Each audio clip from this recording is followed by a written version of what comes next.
You've got Netflix streaming to over 250 million users. You've got Spotify pushing music to 600 million people, and they do it with basically zero downtime. Have you ever just stopped and wondered, how in the world do they pull that off? Well, it's not magic. It's a very specific and seriously powerful architecture. The secret? It's Kubernetes. And in the next few minutes, I'm going to show you the exact architecture they use. And here's the best part for you. Understanding this is going to directly help you crush your certification exams. I'm not kidding. What I'm about to break down for you answers a solid 15 to 20% of the questions you'll see on the KCNA exam. So, you're going to want to pay attention. Let's get you those points. Now, to make this stick in your head forever, we're going to use a super simple analogy. Just remember this one phrase. Kubernetes has a brain and hands. That's it. The brain makes all the decisions, and the hands do all the work. Once you see it this way, I promise you will never forget it. So let's map this out real quick. The brain? That's what we call the control plane. It's the shot caller. The hands? Those are the worker nodes, doing all the heavy lifting. We'll also see that its memory is a thing called etcd. And the mouth, the only way to talk to it is the API server. All right, first up, let's look at the big picture. We're going to start with the whole brain and body of a Kubernetes cluster, just to see how everything fits together from a 10,000-foot view. So a cluster is just the whole shebang, the complete setup. Inside, you have the control plane, our brain. It makes every single decision. And for high availability, so it never goes down, you'll almost always see at least 3 of these machines. Then you have the worker nodes, our hands. This is where your apps actually live and run. You could have 3 of them, or you could have 3,000. Okay, I'm hoping that brain and body analogy is already starting to click.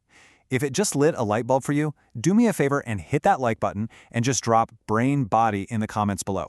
It really helps me know we're on the right track before we dive in deeper. All right, you got the big picture? Good. Now, let's zoom in. We are going inside the control plane for a deep dive into the Kubernetes brain itself. First up, the Kube API server. You should think of this as the ultimate gatekeeper. It is the one and only front door to the entire cluster. Every command, every single request, doesn't matter if it's from you or from another part of the system, it has to go through the API server. It is the central hub for everything. Next, we have etcd. This is the brain's long-term memory. It's basically a database that holds the entire state of your cluster. Every app, every setting, all of it.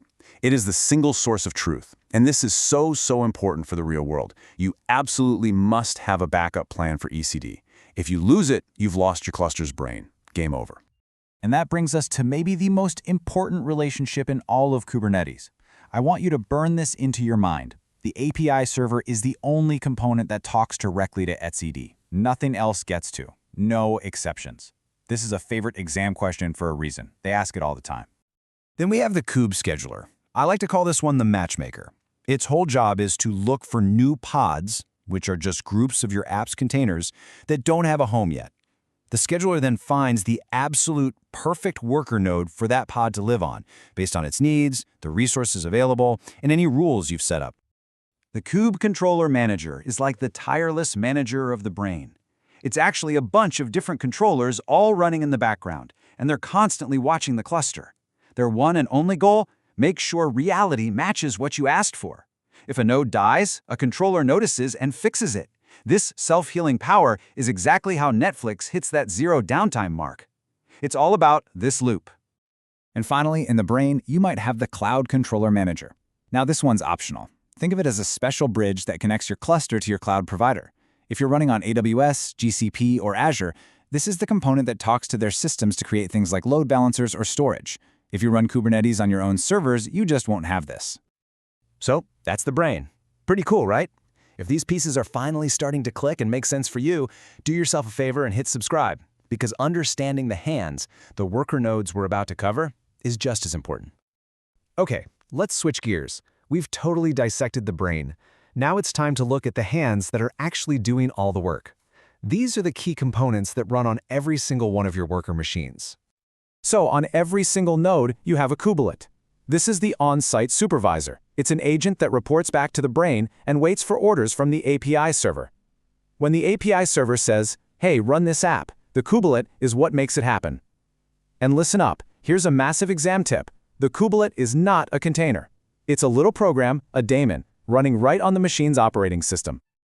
Next, every node also runs a kube proxy. This is the local traffic cop.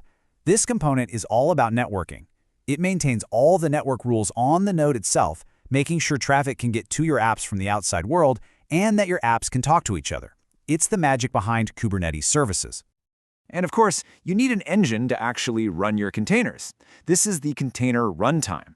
Now, for years, everyone just used Docker, but the official standard is now a project called Containerd. It's a huge point for exams that Docker was officially deprecated. But, and this is important, don't panic. Any container image you build with Docker still works perfectly fine. So we've met the brain and we've met the hands. Now for the really cool part. Let's put it all together and watch how all these components talk to each other to take your application from just a file on your laptop to a fully running service in the cluster. Okay, check this out. It all starts when you send a command to the API server, our gatekeeper. The API server then immediately writes your request into etcd, the memory. Now the cluster knows what you want. Right away, the scheduler, our matchmaker, sees this new app and picks the best node for it. Then, the API server tells the kubelet on that chosen node, hey, you've got a new job. That kubelet then tells the container runtime to start your app's container. And at the same time, the kube proxy sets up all the networking, and bam! In just a few seconds, your app is live. This flow is so important. I'm putting a super simplified version right here on the screen. Seriously, pause if you need to and screenshot this right now. Understanding this exact sequence will probably answer at least 5 different questions on your exam. I guarantee it. All right, let's do a rapid-fire recap of the biggest exam tips. This is literally 15 to 20% of your exam. Right here. Number 1, only the API server talks to etcd. Critical. Number 2, the kubelet is an agent running on the node. It is not a container. And number 3, Containerd is the new standard runtime, replacing Docker.